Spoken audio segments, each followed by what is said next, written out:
Hello, colleagues. Good day. This is Dr. Amihan, your humble servant in health in the northern part of Antique. Recently, a few days ago, I happened to read about an article published or a study published in the Journal of the American College of Cardiology, authored by Agustin Clemente Maragon et al. The name of the study is Intravenous Metoprolol in Respiratory Distress due to COVID or COVID-19, or what we call Madrid COVID study. The study is an open label one. The goal is to evaluate or assess the safety and effects of intravenous metoprolol on inflammatory markers in the lungs and alveolar inflammation, including the benefit of the giving of intravenous metoprolol on respiratory functions in patients with COVID-19 associated ARDS attached on or hooked on mechanical ventilation or volume respirator. It will also assess the number of length of days the patients with mechanical ventilatory support stays in the ICU. The study enrolled 20 patients. 12 patients was given with intravenous metoprolol, and the other patients serves as control, meaning to say they don't been given with intravenous metoprolol. Before the giving of intravenous metoprolol, these patients underwent bronchoalveolar lavage or BAL. Before and after the patients was given with intravenous metoprolol. These 20 patients are all RT-PCR positive by nasal swab or by bronchoalveolar lavage sample determinations, and they are hooked on mechanical ventilation or on ventilatory support. Now, these patients was given with 5 milligram metoprolol tartrate with an interval of 2 minutes per administration. This patient was given with 5 milligram metoprolol tartrate for 3 doses a day for 3 consecutive days. And on the 4th day, BAL samples are examined for inflammatory markers. So this is the result. It is surprising, and it amazed me, because after 4 days, when the BAL was performed or your bronchoalveolar lavage was performed to them, the sample was examined for inflammatory markers. It was surprising that because there is a decrease in the neutrophil content, there is a decrease in your monocyte or your macrophage content. There is also a decrease of your MCP, your monocyte chemoattractant protein -1. MCP is for all you know, MCP is a chemokine. It is a pro-inflammatory markers, cytokine, and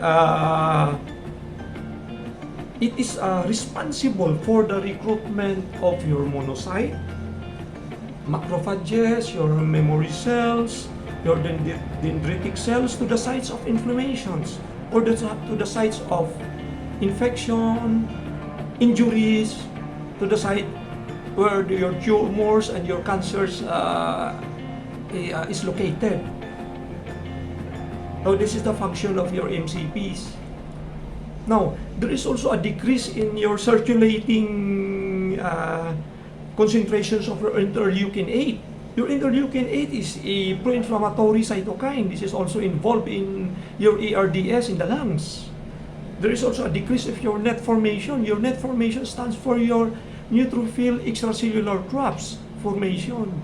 So this net formation, okay, is responsible for the production of your ROS, for your reactive oxygen species, and of the release of your pituitic enzymes in organs where there is injuries. If it happens in the lungs, it releases this inflammatory cytokines, these chemokines. So these chemokines is responsible for your injuries in the epithelium of the lungs. It is also responsible of your endothelial injuries, also in the lungs with regards to its blood supplies, capillary blood supplies that surrounds the alveolus. That is responsible for your gas exchange mechanism. So if you have ARDS, then naturally it will distort gas flows, oxygen and carbon dioxide exchange. Okay? Now, one of the findings that they discovered is that it attenuates neutrophil-driven lung exacerbated inflammations. Okay? And on the second one is that if that decreases the inflammatory markers in the lungs, now it will also holds true that it will improve your respiratory and pulmonary functions. That is what they have seen, because there is an increase of your PaO2 or your pulmonary arterial oxygen pressure and your FiO2, your fraction inspired oxygen values or parameters in the lungs, and other parameters of the lung function is also improved. Okay? Now, we will discuss the limitation of this study. The limitation of this study is that it enrolls small numbers of patients. Imagine 20 patients in the ICU hooked on mechanical ventilation. And it was also performed, the study was performed in just a single center, single hospital. So it is not replicated, done in other hospitals. And the patients are also enrolled are not very poor clinically. Poor patients, COVID-19 patients admitted in the ICU who were attached on mechanical ventilator or volume respirator.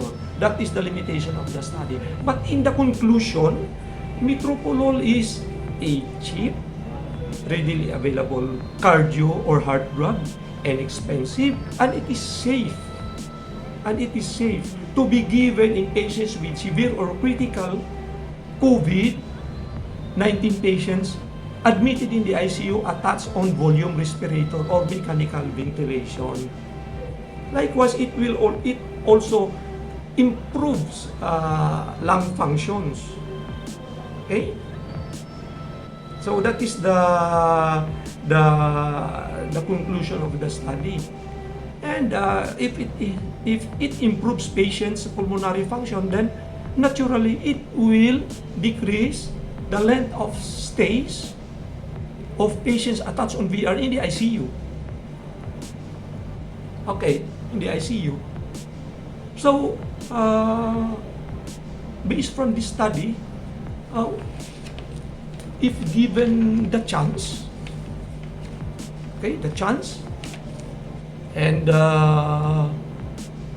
situation and the resources, why not replicate this study in our own local setting so that we will be able to know if this study and observations that they have in other countries can also be applied in our own local setting, and we will be able to experience good results with regards to that small, non-replicated study published in the American and the Journal of American College of Cardiology.